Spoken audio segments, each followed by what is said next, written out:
man nimadir qilib qo'yganman, aytgan. Agar bilmasam, men uzr so'rayman agar ayb mendan o'tgan bo'lsa. Ayol sifatida qaysi qaroringiz hayotingizni butunlay o'zgartirib yuborgan? Meni tojim tushib qolmaydi. Hozirgi Zarina Ahmedova bo'lishimga shu qiyinchiliklar sababchidir. Albatta bitta san'atkorimizning klipida raqqosa haqida voqea ketgan. Nima uchun bu darajada raqqosalarga tegdi deb o'ylaysiz o'sha sahna? Ayol bu ayol, yig'lasa ham ayol, yig'lamasa ham ayol. Gap so'z bo'lib ketadi, u raqqosa hech kimni erga olmaydi. Kuchli bizani men o'ylaymanki vaziyatli qiladi. Bilaman. Joyida qaytaraman, individual bo'lishga o'rgataman. Biz agar Zarina qatnashsa, biz qatnashmaymiz deb aytishgan. Hozir juda ko'p yoshlar kim bo'lishini hattoki universitet institutlarini bitirayotganda bilmayapti. Avvalambor ayol kishi o'zi uchun shu narsani qilish kerak. Ayol kishi o'zini yaxshi ko'rish kerak. Global o'zbek milliy qadriyatlarini unutmagan, o'zbek xalqining keng qamrovli imkoniyatlarini targ'ib qiluvchi, nafaqat O'zbekistonda, balki xorijda ham e'tirof etilgan va dovruq tarqatayotgan zamondoshlarimiz loyihasi. Assalomu alaykum aziz tomoshabinlar, aziz muxlislarimiz. Qisqa tanaffusdan so'ng biz yana sizning qarshingizdamiz. Bugungi loyihamizning aziz va qadrli mehmoni O'zbekiston Davlat filarmoniyasi huzuridagi Navruz raqs ansambli badiiy rahbari va bosh baletmeysteri, O'zbekiston Respublikasida xizmat ko'rsatgan artist unvoni sohibasi Zarinaxonim Ahmedova. Assalomu alaykum. Assalomu alaykum. Zarina opa, loyihamizga xush kelibsiz. Rahmat, xushvaqt bo'ling. Sizni ko'rganimdan juda ham xursandman. Mana. Chunki vaqtingiz juda qimmatli. Har doim gastrol safarlaridasiz, sahnadasiz. Sizni tutish ham, topish ham qiyin. Shuning uchun bugungi loyihamizda ishtirok etayotganingizdan avvalambor kattakon rahmat aytaman. Rahmat. Xush kelibsiz. Xushvaqt bo'ling. Men ham juda ham xursandman sizni ko'rishdan, chunki biz siz bilan anchadan beri tanishmiz. Albatta. Taklif qilganingiz uchun kattakon rahmat. Sog' bo'ling. Sizni bunday mukofot bilan, unvon bilan ko'rish men uchun va butun O'zbekiston xalqi uchun faxr, sharaf va albatta bugungi kunda prezidentimiz, yurtboshimiz tomonlaridan juda ham ko'p san'atkorlar taqdirlandi va taqdirlanyapti va siz bu xizmat ko'rsatgan artist unvonini 2025-yil sohibasi bo'ldingiz. To'g'ri. Va bugun san'atga e'tibor katta, e'tirof katta. Juda ham. Bu unvonga sazovor bo'lganingizni bilganingizda nimalarni his qildingiz? Birinchi o'rinda albatta men minnatdorchiligimni bildirmoqchiman bizning hurmatli prezidentimizga, chunki shunchalik e'tibor va shunchalik baholaganlarga juda ham katta rahmat va barcha meni ustozlarimdan, hamkasbdoshlarimdan, shogirdlarimdan shuncha bizga raqs sohasiga shuncha sharoit yaratib beryaptilar va imkoniyatli raqqosalarimizni oyliklari 2 barobar oshadi va yil davomida yana 10%, 20% qo'shilar ekan. Barcha bizning ustozlarimizning oyliklari ko'tarilar ekan. Baletmeyster, repetitorlarni, rahbarlarni e'tibor biz uchun juda ham muhim va albatta bizning hurmatli prezidentimiz tomonidan shunaqa e'tibor va qadrlash biz uchun ham yutuq. Sizni yaqindan taniganimga nazarimda 10 yildan oshdi. Mana hozir o'tiribsiz, sizni aurangiz, sizni kayfiyatingiz, lekin bunday ayol bo'lish uchun juda katta qiyinchiliklarni bosib o'tish kerak, tan olish kerak, ayniqsa raqs sohasida. To'ppa-to'g'ri. Hozir siz nuqtasini topdingiz-da. Tabassumim sal tortildi. Men o'ylaymanki, hozirgi Zarina Ahmedova bo'lishimga shu qiyinchiliklar sababchidir. Ko'ngli ochiqning yo'li ochiq degan fikrga siz qanday qaraysiz? Hozir savolingizga javob ham o'zingiz aytdingiz, to'ppa-to'g'ri. Agar odamning qalbi toza bo'lsa, yuragi toza bo'lsa, niyatlari toza bo'lsa, albatta aurasi ham toza bo'ladi, ham o'ziga ham jalb qiladi. Va men o'ylaymanki, qancha ko'p tabassum qilsangiz, shuncha odam sizga talpinadi ham, yoningizga kelgisi ham keladi, siz bilan gaplashadi ham. Lekin ish paytida juda ham mana shu tabassum yo'q bo'lib qoladi. Chunki talabchansiz. Men juda ham talabchanman. Chunki qattiq intizom bo'lsa, natija ham bo'ladi. Albatta. Bolalikdagi Zarina qanday edi? Va o'sha jajji qizaloqning orzulari bugun amalga oshdimi yoki armonga aylangan orzulari bormi? Va ota-onangiz haqida ham ozgina eslasak. O'zi men tug'ilganimda mani onam aytib beradilar, endi men bilmayman, sani menga olib kelib berishganda sani kipriging juda ham uzun bo'lgan. Hozir ham uzun. Juda ham bu meni faxrim. Albatta. Men har doim aytaman, sochim tushib ketsa ham, lekin kiprigim tushmasin. Bizning radomimizda Shahrizada tug'ildi. Kim desam, akasi meni bolam yetishyapti ekan. Zarina san deb, san ko'zing katta, kipriging uzun bo'lgan. O'sha tug'ilganingda ko'zing bilan mo'lt qilib, hech yig'lamasding deb aytardilar. Svetda yoqsam, kulib turarding, ko'zingni katta ochib. Shunchalik beg'am bola bo'lganmanmi? Shunaqa bo'lgansan. Keyin bog'chaga borganda juda ham aktiv bola bo'lganman, juda ham samostoятельный bo'lganman. Bog'chada ham nima tadbir bo'lsa, nima utrенник bo'lsa, har bitta men birinchi bo'lardim. Birinchi sinfga boradiganlarga ranits berishardi. Ranitsda hamma birinchi sinfga kerakli narsa, lineyka, daftar, hamma narsa bo'lardi. Men o'shani taqib olib, shunaqa xursand bo'lganman. Birinchi sinfga endi oldin birinchi sinflarga borganda hali yozish, o'qish bilmaydigan bolalarni qabul qilishardi. 1-sentyabrda maktabga borganimda eng birinchi vazifamiz bo'lgan, qani sizlar katta bo'lsanglar, kim bo'lmoqchisizlar, o'sha narsani chizib beringlar. Bu rasm menda hali ham bor. Sahna chizganman. Pardasi bo'lgan. Qo'lim tepada ko'tarilgan. Bilmayman nimaga, hozirgi paytda bu ruscha kokoshnikda. Bilmayman nimaga, lekin o'zimni sahnada chizganman. Men yoshligimda aniq bilardim nima xohlayotganimni, kim bo'lishimni. Men aniq bilardim, men raqqosa bo'laman deb. Va ota-onamga kattakon minnatdorchilik bildirmoqchiman. Ular shu yoshligimda menga qarshilik qilmasdan shu narsani menda ko'rib, shu 5 yoshligimda endi qo'shnim bo'lgan Muborepa onamlarga iste'dodi bor raqsga kelsin, mashq qilsin, meni qizim bilan baravar boradi, qaytadi, baribir yaqin deb onam ham otam ham qarshilik qilmasdan meni berib yuborishdi. Hozir aytdingiz, bolalikda men kim bo'lishimni aniq bilardim. Hozir juda ko'p yoshlar kim bo'lishini hattoki universitet institutlarini bitirayotganda bilmayapti. Qaysi kasb egasi bo'lishini. Mana shu kim bo'lishini bolalikdan anglash uchun, bilish uchun farzandlarni ota-onalar qanday yo'naltirish kerak? Sizga onangiz bergan 3 saboqni, qadriyatni ayta olasizmi? Birinchisi, meni ota-onam nima xohlayotganimni va nima bilan qiziqayotganimga ahamiyat berishgan. Va qarshilik qilishmagan. Shu yo'nalishda o'zim rivojlanib, xohlagan ishimni qilishga menga sharoit yaratib berishgan. Men esimda bor, chet elga poyezdkalar bo'lardi. Ular pul xarajati bo'lgan. Vizasiga, biletiga, chunki hozir ham shunaqa bor, festivallar bo'lardi, qaysidir xarajatni ota-onalar olishardi va agar imkoniyati bo'lsa jo'natishardi. Imkoniyati bo'lmagan bolalar ham bo'lgan. Esimda bor, meni otam imkoniyatni topib, qayerdan bo'lsa ham, qarzga bo'lsa ham, lekin topib berardilar shu xarajatni va meni jo'natishga harakat qilardilar. Sizni bu turishingiz, bu yurishingiz, doim tabassum, ayniqsa raqs sohasidagi ayollarga, qizlarga juda qiyin. Lekin siz matonat bilan hammasini bosib o'tyapsiz va yengib kelyapsiz. Ozgina ustozingizga to'xtalsak, o'zbek raqs san'atiga yetarlicha va keraklicha hissa qo'shgan Mukarrama Turg'unboyevaning eng yaqin shogirdlari Ravshanoy Sharipovaning shogirdlarisiz. To'g'ri. Va bundan albatta siz faxrlanasiz. Juda ham.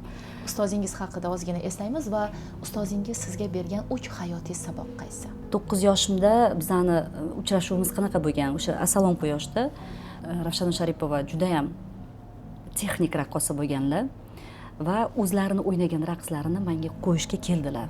Chopon raqsi bo'lgan. Eng mashhur raqslaridan biri. Qo'ylarni sanab bitta qo'y yo'qotadi va uni keyin topadi, ma'nosi. O'ta sho'x, o'ynoqi bo'lish kerak.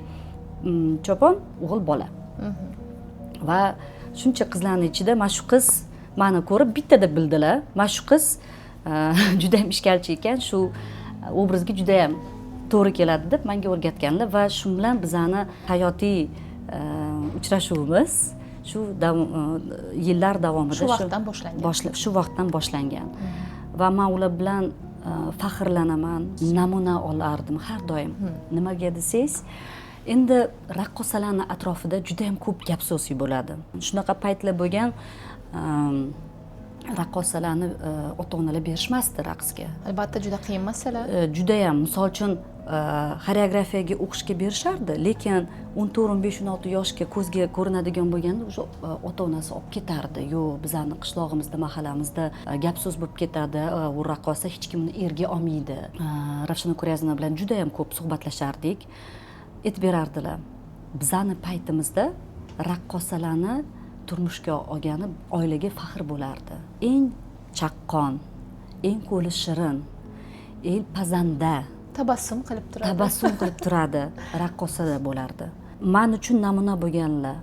Ikkita farzandlari bor, Egzi, Ranopa, Barnopa. Ham oilani, ham ishlarini bir tekisda olib borishga harakat qilardilar. Ham yaxshi ona bo'lardilar, ham yaxshi ayol bo'lardilar turmush o'rtoqlariga va ishda hamma joyda ulgurib yaxshi raqqosa bo'lardilar. Menga namuna bo'lardi. Har doim aytardilar, sen shunaqa o'ynashing kerakki, seni bilan senga qaraydigan muxlis oranglarda parda bo'lishi kerak. Oranglarda sir qolish kerak va qanaqa o'zingni ko'rsatsang, xuddi shunaqa senga muomala bo'ladi. Demak, sen sahnada shunaqa o'ynashing kerakki, senga mahliyo bo'lib, havas bilan qarashsin. Bu senga bog'liq. Va har doim mehnat qilishdan charchamagin. U avvalambor intizom o'zingdan boshlasin deb aytardilar. Intizom o'zingdan boshlansin. Sizni ko'pchilik obrazingiz orqali sahnada taniydi tomoshabinlar, lekin sahna ortidagi Zarina Ahmedova qanday? Hayotda raqqosa qanaqa bo'lsa, sahnada ham xuddi shunaqa. Demak, qalbi qanday bo'lsa, sahnada o'sha aks etadi. To'ppa-to'g'ri. Hayotda samimiy bo'lsa, sahnada ham bu narsa ko'rinadi. Soxta bo'lsa, sahnada ham shu soxtalik ko'rinadi. Ya'ni ko'zlar yolg'on gapirmaydi. Ko'zlarimiz qalbimizning oynasi. Men shunaqa o'ylayman. Va odamlar ham gaplashganda, qizlar bilan ham gaplashganda ko'ziga qarab gaplashaman va nima menga kerak bo'lsa o'shani bilib olaman. Chunki ko'zlar aldamaydi. To'g'ri, to'g'ri. Qanday ayol kuchli sizningcha? Yig'lamaydigan ayolmi yoki yig'lasa ham o'rnidan qayta tura oladigan ayolmi? Ayol bu ayol, yig'lasa ham ayol, yig'lamasa ham ayol. Kuchli bizani men o'ylaymanki vaziyatlar qiladi. Kuchli ayol ham yig'laydi. Nimaga? U ham odam, u ham inson, uni ham dili bor. Kuchli nimaga u? Chunki bo'lish kerak shunaqa. Kuchli bo'lishga atrofdagi qiyinchiliklar, odamlar sababchi bo'ladi. Misol uchun shu kungacha hamma narsam shiringina bo'lmagan. Qiyinchiliklar, juda ham ko'p qiyinchiliklar bo'lgan. Men rahmat aytaman shu qiyinchiliklarga. Agar bu qiyinchiliklar bo'lmaganda, shuncha natija bo'lmas, yana bir marta aytaman. Bilib turib bilsam ham dushmanligida, lekin qo'l cho'zaman unga. Men ishonaman, balkim shu qo'l cho'zganimdan keyin uni fikri o'zgaradi. Agar nimadir menga yoqmaydigan gap eshitsam, men joyida qaytaraman. Bilaman. Joyida qaytaraman, lekin o'ylab shu narsani ichingizga yutmaysiz. Ichimga yutmayman. Men joyida aytaman, orqasida ham aytmayman. Bu mard insonning ishi. Chunki menga ham nisbatan shunaqa bo'lishi xil. Endi bekorga aytishmaydi, odam o'zi qanaqa bo'lsa, boshqalarni ham shunaqa o'ylaydi, ular ham shunaqaligini. Bekorga men shunaqa aytishadi. Men o'zimga shunaqa muomala xohlardim. Chunki men nimadir bilmasam, juda ham yuraman. Nimaga ekan shunaqa? Nimaga men bilan gaplashmayapti? Odam bilan uzoq gaplasha olmay yura olmayman. Agar men bilan gaplashmasa, men keyin oldiga kelib aytaman, nimaga men bilan gaplashmaysan? Men nimadir qilib qo'yganman, aytgan. Agar bilmasam, men uzr so'rayman agar ayb mendan o'tgan bo'lsa. Yoki shu narsani hal qilaylik, men senga tushuntirib beray, nimaga bunaqa gapirganimni. Darrov shu narsani hal qilishga harakat qilaman. Qoyil. Juda ham odamga ishonib ketsam, keyin shu odam oqlamasa ishonchim. Предательство, sotqinlik. Shu narsani men kechira olmayman. Tushunarli. Sotqinlikni menimcha juda ko'pchilik kechira olmaydi, lekin siz ba'zida kechirar ekansiz, bu mardlarning ishi. Ya'ni yuziga qarab gapiraman deyapsiz. Meni bir narsa qiziqtiradi. O'zbekistonda raqqosalar ko'p. Juda ham. Iqtidorlilar ko'p. Nima uchun aynan Yulduz Usmonova har yili siz bilan ishlaydilar? Sizni iqtidoringizdan tashqari orangizda qanday qadriyatlar bor? va qaysi qadriyatlaringizni Yulduz Usmonova qadrlaydi? Birinchisi bu vafodorlik. Birinchi o'rinda. Chunki yillar davomida bizni birga hamkorligimiz 25 yildan Qoyil 25 yil. birinchi yakkaxon chiqishim Yulduz Usmonovani konsertida bo'lgan. Birinchi yakkaxon raqsim. Men kichkina qizcha bo'lganman. 14-15 yoshli, hali xoreografiya maktabini bitirmagan qizcha bo'lganman. Shu yillar davomida Yulduz opa o'zlari ham juda ham raqsga qiziqadilar va juda ham yaxshi tushunadilar. O'shaning uchun albatta har xillik bo'lsin, sal raqobat bo'lsin, raqobat bo'lgan joyda o'sish bo'ladi. Shunaqa bo'lgan voqea biz bilan birga qatnashish kerak bo'lgan ansambl aytishgan. Biz agar Zarina qatnashsa, biz qatnashmaymiz deb aytishgan. Nimaga deganda, yo'q, urushqoq, u unaqa, u bunaqa deyishganda, keyin shu gapga qaramasdan Yulduz opa baribir meni oldilar. Baribir oldilar. Keyin hamma narsa o'tgandan keyin aytdilar menga, endi men tushundim, nimaga san haqingda shunaqa aytishadi. Chunki sen mehnatkashsan-da, ishingni yaxshi ko'rasan, ham yaxshi qilasan. To'g'ri. O'shaning uchun albatta bu hech kimga yoqmaydi. Ishingni to'g'ri qilgandan keyin 100% ga qilgandan keyin, конечно, tiling uzun bo'ladi deb aytdilar. Yulduz opa juda ham o'zlariga talabchan.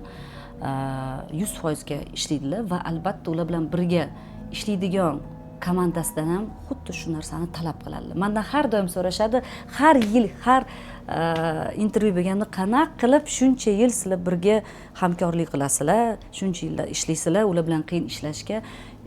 Agar har doim bitta menda javob, agar siz o'zingizni ishingizni 100% ga bajarsangiz, xaltura qilmasdan, sizga Yulduz opa bilan ishlashga qiyin bo'lmaydi. To'g'ri, juda ham talabchan, o'zlarining fikrlari juda ham mo'shni fikrlari bor. Lekin agar siz aytsangiz, men misol uchun Yulduz opa, balki mana shunaqa qilamiz, balki bu rakursdan ko'ramiz, siz buni ko'ring desak, agar haqiqatdan ham mos bo'lsa, yo ularning fikrlaridan chiroyliroq yoki qulayroq bo'lsa, qabul qilib fikrga qo'shiladilar. Afsuski, bugungi kunda, yaqin kunlarda ijtimoiy tarmoqlarda raqqosalar bunt ko'tarishdi. Va albatta bitta san'atkorimizning klipida raqqosa haqida voqea ketgan va juda ko'pchilik tomoshabinlarimiz biladi qaysi klip ekanligini. Nima uchun bu darajada raqqosalarga tegdi deb o'ylaysiz o'sha sahna? Bu aktual tema deb aytishdi. Bizga savol berilganda aktual tema. Balkim yillar, 15 yil avval balkim shu tema aktualni bo'lgan. Lekin hozirgi paytda unaqa emas. Hozirgi paytda albatta juda ko'pchilik san'atni tushunadi. Tushunadi. Raqqosalarni tushunadi. O'tda endi bizga savol berganimizda, o'tda sizlarga hech narsa tegishli narsa yo'q, sizlarga hech kim sizlarni xafa qildiradigan so'z gapirilmagan. Lekin raqqosa, san raqqosasan deganda bu kasbimiz, raqqosamiz-ku. Albatta, lekin men o'ylaymanki, diplomatik holda yechimini topdik. Shunaqa challenge hammamiz barcha yig'ilib va bu dars ham bo'ldi. Biza hech kimga ruxsat bermaymiz, bizning kasbimiz, kamsitishga. Biz o'zimizni kasbimiz bilan faxrlanamiz va biz ham baxtli ayolmiz, suygan rafiqamiz, baxtli onamiz, hamma qatorida. Va bizning hurmatli prezidentimiz juda ham semiz nuqta qo'ydilar. Chunki bizani yanada mehnatimizni qadrlab, yuqori darajaga mukofotlantirib, bizani xalqi va e'tiboriga sazovor qildilar. Tushunarli. Zarina opa, ayol baxti siz uchun qanday ko'rinadi, qanday namoyon bo'ladi? Muvaffaqiyatidami, oilasidami, farzandidami yoki ichki xotirjamligidami? Ichki xotirjamlik qachon bo'ladi? Qachonki ayolda ham oilasida tinchlik bo'lsa, ham ishida tinchlik bo'lsa, umuman atrofida tinchlik bo'lsa. Ham shu tinchlik bo'lganda bemalol ishlaydi ham, o'zini niyatlarini ro'yobga chiqaradi, o'zini planlarini bajaradi va albatta man o'ylaymanki turmush o'rtog'i ham bu juda ham sababchi shu narsalarga bo'ladi. Ayol sifatida qaysi qaroringiz hayotingizni butunlay o'zgartirib yuborgan? Shunaqa bo'lgan, ancha yil oldin, 15 yil oldin kasbimni o'zgartirmoqchi bo'lganman. O'zligingizdan voz kechmoqchi bo'lgansiz. Ya'ni o'zingiz tanlagan yo'l, orzulardan voz kechmoqchi bo'lgansiz. Chunki men o'ylaganman, balkim meni kasbim, tanlagan kasbim noto'g'ri tanlagan kasbimmi? Balki meni hamma bo'layotgan meni atrofimda o'xshamagan narsalar balkim shu meni kasbimga bog'liqdir deb o'ylaganman. Deb o'ylaganman.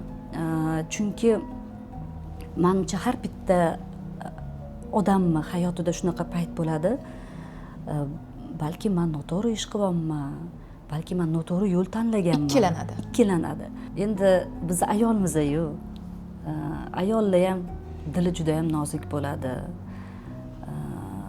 O'sha paytda balkim shunaqa bo'lib qolgandir. Lekin men o'zimda kuch topganman va hozir Xudoga shukr etaman. Demak, shunaqa bo'lish kerak edi. Nimaga? Men yanadan aniq bilishim uchun tanlagan yo'lim to'ppa-to'g'ri. Chunki o'sha paytda kasbimni qadriga yetishga ham imkoniyat bo'lgan. Shuning uchun men barcha ayollarimizga aytmoqchiman. Agar nimadir tanlagan bo'lsanglar,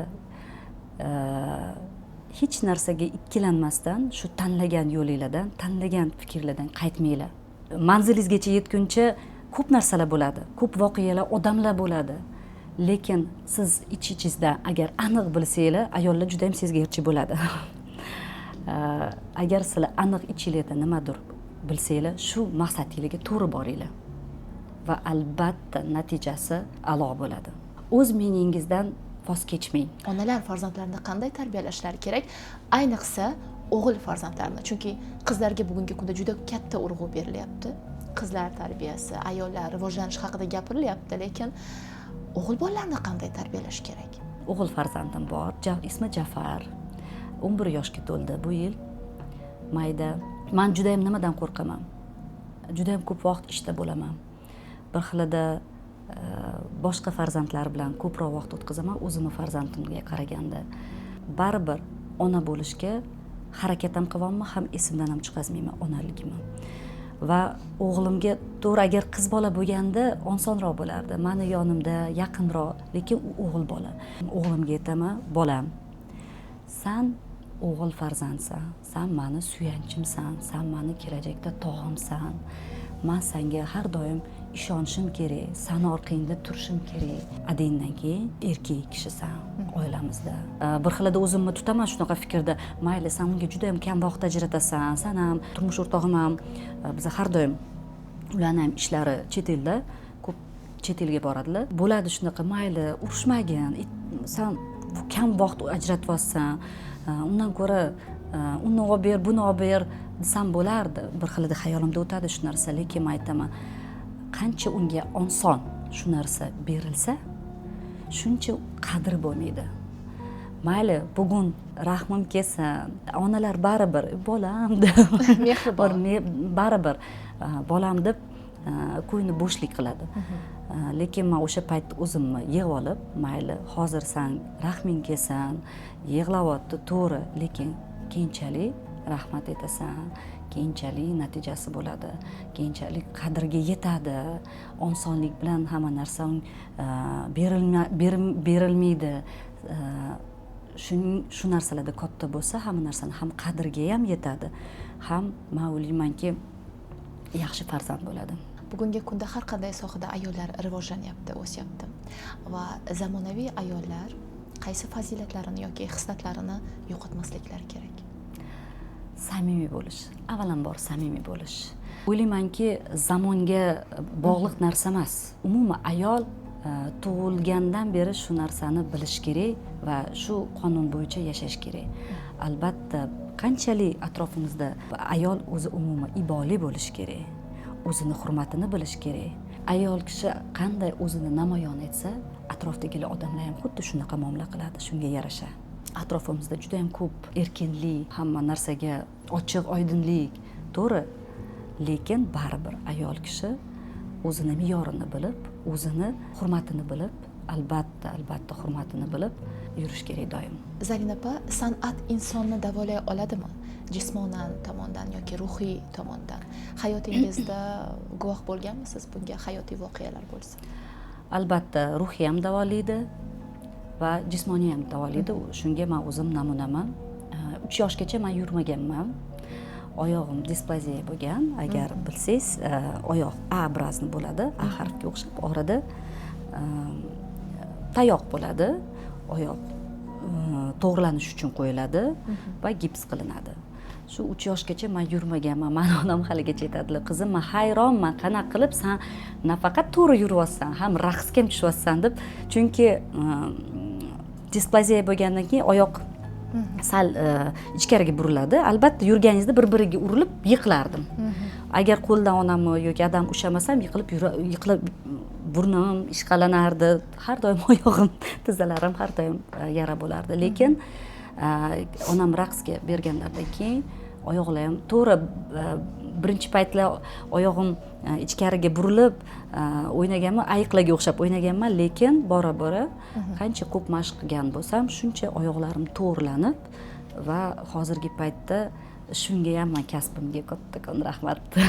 Albatta, san'at, musiqa insonning ruhiyatiga o'zgacha ta'sir qiladi baribir. Albatta. Va bilasizmi, raqs bo'yicha menda bir fikr yuradi, doim aylanib yuradi miyamda. Raqs bilan nafaqat professional raqqosalar, balki oddiy uyda o'tirgan ayollar ham shug'ullansa, yurish-turishlarida, o'zlarini hurmat qilishlarida, oilada, jamiyatdagi o'rni rivojlanadi, o'zgararmikin deb o'ylayman. Chunki Hindistonda raqs san'ati, raqs maktab yoshidagi bolalarga o'rgatishdan boshlanar ekan.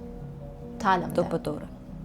Shuning uchun Hindistonda juda ko'pchilik raqqos kinolarida, hattoki Bollivudda juda ham ko'p minglab raqqosalarni ko'ramiz. Hammaligi raqs tushishni bilishadi. Shuning uchun o'ylaymanki, har bir ayol raqs bilan shug'ullanishi kerak bo'sh vaqtida. Chunki oilada bilasizmi, ajralishlar balki kamayadi. Chunki raqs bilan shug'ullangandan keyin ayolda noziklik, ayyorlik, nozik yarashma, yo'q, yaxshi ma'noda aytmoqchiman. Nozik yarashmalar. Shu fikrga nima deb o'ylaysiz? Avvalambor, ayol kishi o'zi uchun shu narsani qilish kerak. Ayol kishi o'zini yaxshi ko'rish kerak. Qachonki o'zini yaxshi ko'rsa, atrofdagilar ham yaxshi ko'radi. Bu yaxshi ma'noda, egoist degani emas. O'zi uchun qilish kerak. Kimgadir yoqib yoki kimnidir oldida qomatim chiroyli bo'lsin deb emas. Albatta. Avvalambor o'zi uchun, o'zini ruhiyati uchun, o'zini kayfiyati uchun. O'shanda doim tabassum qilib yuradi va albatta, ayol kishi yaxshi kayfiyatda bo'lsa, demak nima? Yaxshi, tez chaqqon ham bo'ladi. Turmush o'rtog'ini ham oldida kulib tabassum kimga yoqadi? Xo'mrayib, to'g'ri, men ham xo'mrayman agar menga nimadir kerak bo'lsa. Biz ayolmiz-ku. O'shaning uchun albatta bu ham muhim, ham zarur. Demak, uyda ham raqs bilan o'zlari shug'ullansa bo'ladi. Albatta. Musiqani qo'yishsa kifoya. Albatta. Qo'shiqni qo'yishsa kifoya. Albatta. Mana shu tadbirlardan keyin, sizlar ijro etgan raqslardan keyin davlat rahbarlarining o'rtasida katta diplomatik aloqalar yo'lga qo'yiladi. Do'stlik rishtalari va katta miqdordagi, demak, moddiy tomonlama deymizmi, har qanday sohada rishtalar bog'lanadi va bunga san'atning o'rni qay darajada muhim? San'at bu davlatlarni orasida ko'prik. Davlat tadbirlar bo'lib qolsa, biz albatta juda ham ehtiyotlik bilan shu davlatda raqsini ijro etishga harakat qilamiz. Siz boshqa davlatga kelsangiz, shu kelgan davlatingiz xalqi sizni xalqingizni, sizni urf-odatlaringizni ko'rsatib bersa, qanaqa bo'lasiz? Faxrlanib ketaman. Faxrlanasiz va juda ham xursand bo'lib ketasiz va hayron qolasiz. Jo'shqinlanib ketamiz. Hayron ham qolasiz, to'g'rimi? To'g'ri. Lekin men faxr bilan aytaman, biza boshqa davlatlarning raqslarni juda ham to'g'ri qiyinlari ham bor, juda ham. Lekin ijro qila olamiz va ko'rsatib bera olamiz, lekin bizani raqslarimizni hamma ham davlatlar ko'rsatib bera olmaydi, chunki ular uchun bu juda ham qiyin.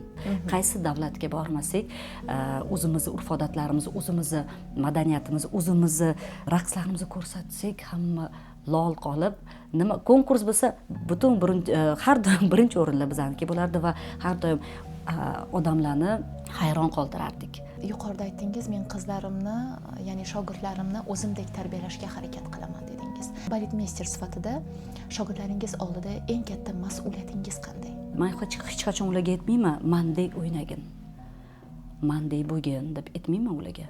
Individual bo'lishga o'rgataman. Bu degani hamma Zarina Ahmedova bo'lish shart emas. Men Zarina Ahmedova.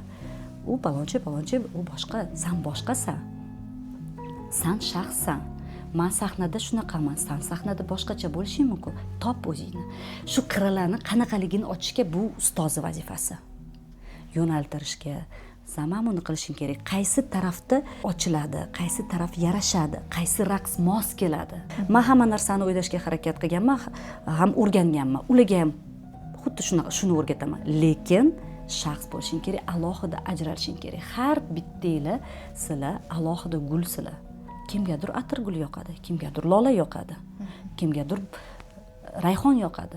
Har bitta o'zini xaridori bor, lekin avvalambor sizlar sahnada shunaqa o'ynashinglar kerak, o'zingizlar maza qilishinglar kerak. O'zingizlar maza qilsanglar, atrofdagilar ham sizlarga qarab mamnun bilan qarashadi. Chunki avvalambor o'zing his qilishing kerak shu narsani. O'zi hayotda biz nimanidir mana harakat qilamiz, to'g'rimi? Izlanamiz. Kim uchundir isbotlash uchunmi? Mana isbotlash uchun harakat qilamizmi yoki o'zimiz uchun harakat qilamizmi? Oldin men o'ylardim kimgadir isbotlash uchun. Lekin keyinchalik men bildim, kimdir uchun emas. Nima qilsak ham biz faqat o'zimizga shu narsani isbotlash uchun qilamiz. Hurmatli ayollarimiz, biz ayolmiz. Hech qachon tushkunlikka tushmanglar va har doim har bitta vaziyatdan chiqish yo'li bo'ladi. Albatta bo'ladi. Faqat biza ayollar shunga to'g'ri har xil vaziyatlar bo'ladi, har xil qiyinchiliklar bo'ladi. Lekin o'zimizga bog'liq. Qanaqa shu vaziyatdan chiqamiz va qanaqa yo'l tutamiz. Men atrofimga qarayman. Meni farzandim bor, o'g'lim bor, meni shogirdlarim bor. Ularga qarab men tushunaman. Shuncha yillar ishlaganim, shuncha qiyinchiliklarim bekorga emas. Ular buni mevasi. Meni farzandim bor, meni davomchim. Men nima erishmagan bo'lsam, meni bolam davomchi bo'lib shu narsaga erishadi. Atrofingdan, umuman hayotdan maksimal darajada yaxshiliklarni olishga ham, qilishga ham harakat qilgin. Shunda yo'ldan uradigan vaziyatlar bo'ladi.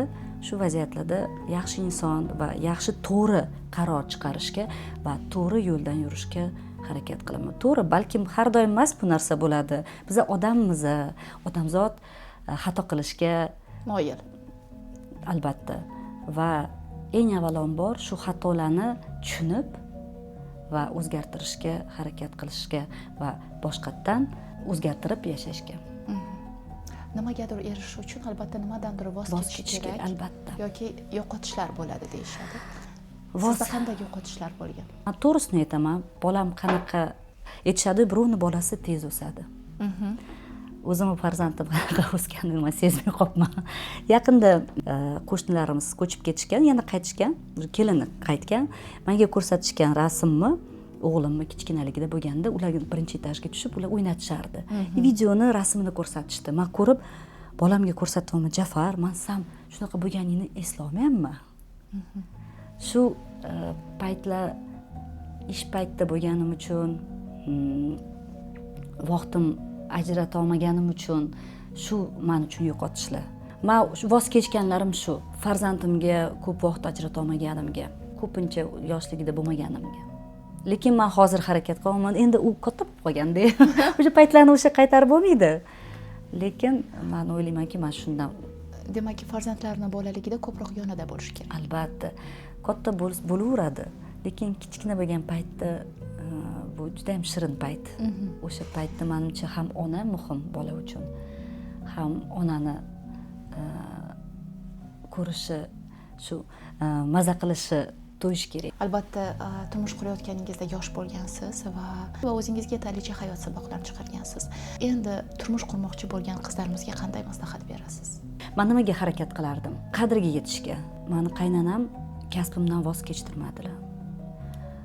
Ruxsat berdilar. Qanaqa kiyingan bo'lsam, xuddi shunaqa kiyinganman. Hech narsa o'zgartirmadim. Qanaqa bo'lgan bo'lsam, shunaqa meni qabul qilishdi oilada. Va shu narsaga ishlashga imkoniyat berganlar uchun men shu narsani qadrlaganman.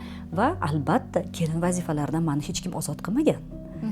Ham meni qayni ukalarim ham bor. Ikkita qayni ukalarim bor. Yangi kelin bo'lganimda albatta ular biz bilan yashagan. Biza men zavtrak birinchi, ikkinchi somsalar, piroglar pishirishga harakat qilardim. Chunki ham men uchun bu majburiyat, yoqimli vazifalar bo'lgan. Va albatta raqqosa bo'lganlari menga juda ham ko'p yordam bergan. Chunki men juda ham chaqqon bo'lganman. Hamma joyi tinchtirib, hamma joyi chiroyli qilib qo'yib harakat qilardim. Hayot sizga o'rgatgan eng og'ir haqiqat qaysi? Agar qoqilsang, yiqilsang, kutmagin, kimdir seni ko'taradi. Ko'z yoshingni art va yurishga davom et. Hech kimdan hech narsa kutmasdan. Juda ham ko'p insonda kim yordam beradigan insonlar juda ham ko'p bo'lgan meni hayotimda. Lekin ularning qatoridan yaxshi niyat bo'lmaganlar ham juda ham ko'p. Achchiq haqiqat hayotda shunaqa bo'ladi. O'shaning uchun har doim aytaman, ey Xudojonim, iloyim, yonimda yaxshi insonlarni ro'para qilgin, yomonlarni nari qilgin. O'zi bilan o'zi ovora bo'lsin deb aytaman. Lekin achchiq haqiqat ham shu. Shunaqalar ham topiladi. Professional mutaxassis bo'lsangiz, har joyda va har yerda keraksiz. Albatta, qizlarimga ham shunaqa aytaman. Qancha ko'p qo'lingdan ish kelsa, shuncha senga hamma muhtoj bo'ladi. O'zim ham shunaqaman. Luboy ishdan qochmayman. Nima bo'lsa ham, men qizlar bilan bir xil deyishadi, ustoz qo'ying, biz o'zimiz qilamiz. Agar menga yoqmasa, qanaqa sipirayotgan bo'lsa, yig'ishtirayotgan bo'lsa, men bir marta aytaman. Lekin qo'lidan olaman, o'zim qilaman. Meni tojim tushib qolmaydi. Men olaman, sipirib ham ketaman, yuvib ham ketaman. Ustoz qo'ying bizga, bizning qo'li vaziyat. Men shunaqaman deb men qilib ketaman shu narsani. Ham hayotda ham bir marta so'rayman, agar bir martadan keyin qilishmasa, men indamayman, shunda olaman, o'zim qilaman. Kim bo'lsa ham, erkak kishidan so'rasam ham, ayol kishidan ham so'rasam, shogirdlarimdan ham so'rasam ham, shunaqa o'rganib qolganman. Bu to'g'ri fakt men haqimda. Hayot meni shunga o'rgatgan. Va nima qilsam ham shu ishni a'lo darajada qilishga harakat qilaman. Va chunki men bildim shuni, qancha qo'lingdan ko'p ish kelsa, shuncha odamlar senga murojaat ko'proq qiladi. Men mas'ulaga. Ulamanga. Tushunarli. Bugun nimadandir qo'rqib yashaysizmi? Bilasizmi, o'zi nimadan odam qo'rqsa, shu narsa bo'ladi. Hayotda men yomon narsalarni eslolmayman. Eslashga harakat qilaman. Nima uchun? Chunki shu voqealar menga juda ham qattiq ta'sir qilganda, shunaqa darajada ko'nglimni shunaqa darajada ta'sir qilgan, men o'shani eslagim kelmaydi. O'shaning uchun men har doim kulib yuraman.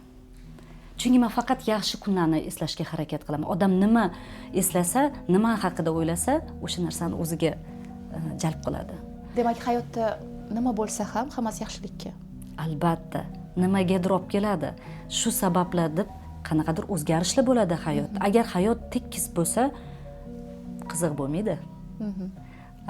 Mana misol uchun pianino chalganda fortepiano bo'ladi, qora, oq bo'ladi. Hayotda ham shunaqa. Agar hammasi oppoq bo'lsa, tekis, kardiogramma bo'lmaydi.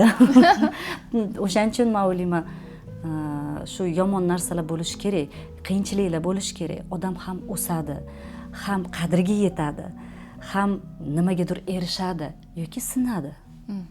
Tushunyapsizmi? O'shaning uchun men hayotda hamma vaziyatlarni qabul qilaman. Demak, shunaqa bo'lishi kerak. Lekin qabul qila olmaydiganlar ham bor-da. Bor, bu ularning travmasi. Ular kim bundan foyda ko'radi? Kimga yomon? Faqat ular uchun. O'ziga yomon. O'ziga yomon. Agar hamma narsa bizning miyamizdan, hamma narsa boshdan. Agar biz o'zimiz shu narsani tan olib yoki buni qo'yib yuborsak, yoki faqat o'shani o'ylasak, demak ham atrofdagilar bundan maza ham qilishmaydi, yomon ham bo'lmaydi, issig'i ham sovug'i ham yo'q, lekin o'sha inson shundan faqat o'sha inson zararlanadi. Bir kun kelib, albatta Xudo xohlasa, kelajakda nabiralaringiz bo'ladi. Xohlasa. Va ular kun kelib siz haqingizda film ko'rishganda, buvimiz qanday inson bo'lgan ekan, Zarina Ahmedova qanday inson bo'lgan ekan degan savolga ular qanday javob topishini xohlardingiz? Mehribon, bizani yaxshi ko'radigan, любой paytda bizga maslahat beradigan, qo'llab-quvvatlaydigan, bizani tushunadigan va bizani yaxshi ko'radigan buvijon bo'lganlar deb xohlardim. To'g'ri, jahldorlar, juda ham talabchanlar. Lekin qanchalik mani onam bizga farzandlariga, o'z farzandlariga qattiq qo'l bo'lsalar ham, lekin nabiralariga unaqa emas. Bir xil aytaman, ona nimaga siz bizga unaqa yumshoqqina bo'lmagansiz? Biz bunaqa ish agar qilgan bo'lsak, bizani olib borib kelardingiz desam. Shu savolga har doim aytadilar, sen oldin buvi bo'lgin, farzanddan ham farzandi shirinroq deb aytadi. Zarina Ahmedovani yana qanday hali orzulari, maqsadlari bor? Bizning hurmatli prezidentimiz medal taqqanlarida aytgan gaplari, biz juda ham uzoq shu kunlarga yetganmiz va biz qiladigan ishlarimiz juda ham ko'p. Shunchalik ishonch va yanada menda istidod paydo bo'ldi. Nimadir yaratishga, nimadir qilishga va ilhomlantirib qo'ygan. Va albatta oldimda juda ham ko'p maqsadlarim bor va oldindan aytmayman, chunki oldindan men yomon ko'raman aytishga. Oldin shu ishni qilaman, keyin shu haqida gapirishni yaxshi ko'raman. O'zi hayotda shunaqaman. Xudo xolasa, men yanadan ham muxlislarimni xursand qilishdan to'xtamayman va ijodimda va ansamblimda, mani davomchilarimda shu narsani Xudo xolasa ko'rsatishga harakat qilaman. Zarina opa, bugungi suhbat uchun, samimiy suhbat uchun, fikrlaringiz uchun kattakon rahmat, ishtirokingiz uchun kattakon rahmat. Iloyim kasbingizda yanada bardavom yutuqlar tilaymiz. Muvaffaqiyatli bo'lsin va o'zingizga o'xshagan matonatli, kuchli o'zbek raqqosa ayollarini kashf qilishingizni tilakdoshmiz. Rahmat kattakon, men sizlarga ham kattakon minnatdorchilik bildirmoqchiman taklif qilganingiz uchun. To'g'risini aytsam, hali hech qayerda gapirmagan gaplarni gapirtirib bordingiz. Men o'ylaymanki, muxlislar bilan yanada yaqinroq bo'lishga shu intervyu sababchi bo'ladi. Albatta. Rahmat sizga kattakon. Juda ham xursand bo'ldim. Sog' bo'ling. Bu Global O'zbek loyihasi edi. Suhbatimiz, intervyumiz sizga yoqqan bo'lsa, albatta like bosing, izohlaringizni yozib qoldiring va albatta yaqinlaringizga yuborish esingizdan chiqmasin. Bizni kuzatishda davom eting. O'zingizni va yaqinlaringizni asrang. Omon bo'ling.